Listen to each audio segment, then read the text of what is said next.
L'Église est-elle une? Ça, c'est un article de foi. Ça veut dire quoi? Qu'on doit y croire de tout son cœur, mais que ce n'est pas expérimentable, par définition. Ça veut dire que si on constatait que l'Église était une, on n'y croirait pas, on le verrait.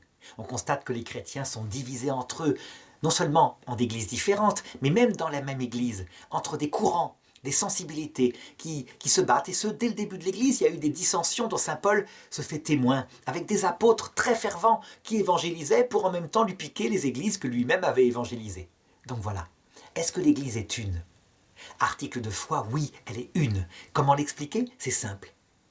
Elle ne trouve vie que par un seul esprit qui l'anime, et c'est l'Esprit Saint, troisième personne de la Trinité, que Jésus envoie et qui attire tous les chrétiens à lui, au point que s'il est là et s'il attire, les chrétiens sont fervents, ils aiment, ils s'unissent entre eux.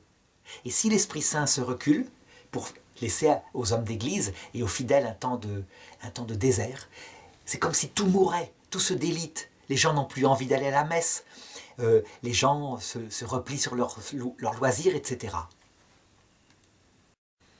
Ça veut donc dire que, parce qu'il n'y a qu'un seul Esprit Saint, et qu'il va partout où il trouvera des hommes prêts à aimer, il y a bien que une seule Église, elle est une.